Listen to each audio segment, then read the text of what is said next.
Welcome to your chordal lesson of the week, and today I have a neat little trick for you if you want to have smaller, usable, simple voicings. And it's by understanding how the guitar is made.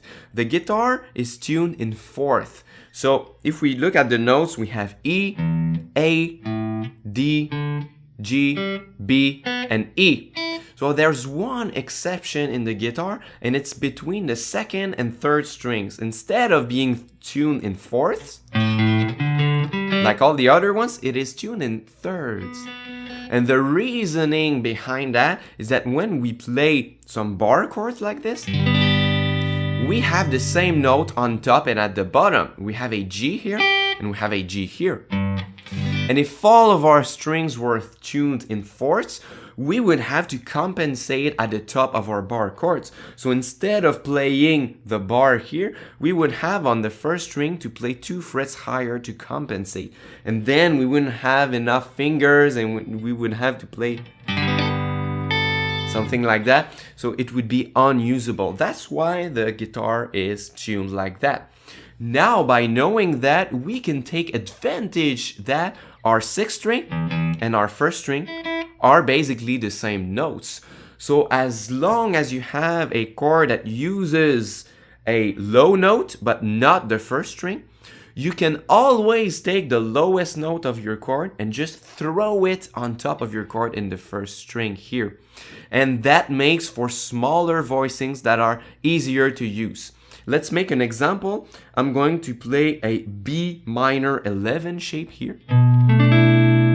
It's a beautiful chord, but let's say that the bass part in my song is very busy and I don't want to play too many low notes. I want to use voicings and comp in the upper range. So what I can do, instead of opening my book for minor 11 chords and finding some voicings, I just take that chord, I throw the B note here from the 6th string to the 1st string, and then I have a new voicing. It's the same B minor 11 chord, but now it's higher, and it's beautiful like that. Another example, let's take a G dominant 7 chord, like this. Same principle, I can take the G, the lowest note, throw it on top, and then I have a very simple bar chord from the 4th string that is very usable. And you can use that shape for if you have a funkier comping, something like that.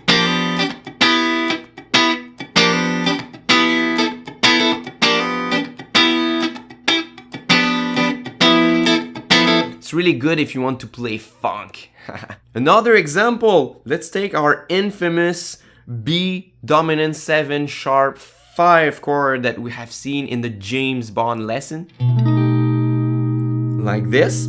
So, same principle, we take the B note, we throw it on top, and then we have our B dominant 7 sharp 5 chord in a much more usable way without the bass note under it, because sometimes, and most of the times, we don't need to play bass notes in our chords because there is already a bass in the song playing the root, so we don't need it. So we have a much more usable voicing. Something like this. Now we could use that principle with our ambient guitar chords, spread triads, like this. Those chords that every ambient guitar player use. These one, we could use the same principle. I could take this G major here and throw my G on top, and that would do something like this. It's just another kind of voicing that sounds a little bit different, but it's another application. So what we could do is take a progression like this: G, A minor, B minor, and C major, and just throw every note on top. So the G goes here, the A goes here, the B, and the C goes here. So that would do something like this.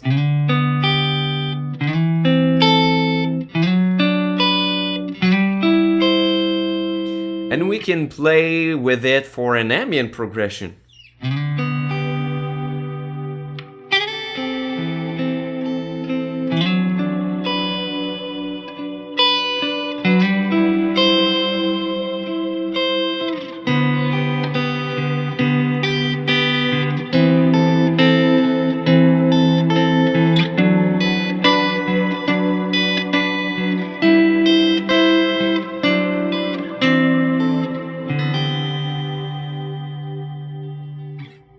So it sounds much different than if I had played this.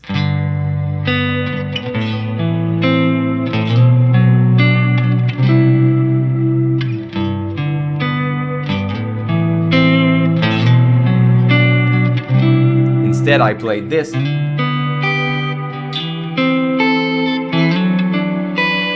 It's a much different tonality.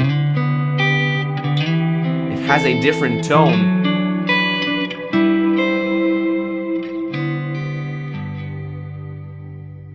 So that's it. Try to use that little trick of taking your bottom note on the 6th string and just putting it at the same fret position but on the 1st string instead. You could have some very nice result. Even just with the spread triads like it, you could take your spread triads, throw it on top and try to make your next ambient songs and your swells with those shapes instead. That might give you some good results. To understand more the spread triads shapes like these ones, if you want to start with a good bass, you can take my free mini course on ambient guitar chords as always by clicking on the orange pick here or the first link in the description box. As always, give a big thumbs up to this video if you like my lessons, and until next time, my friend, au revoir.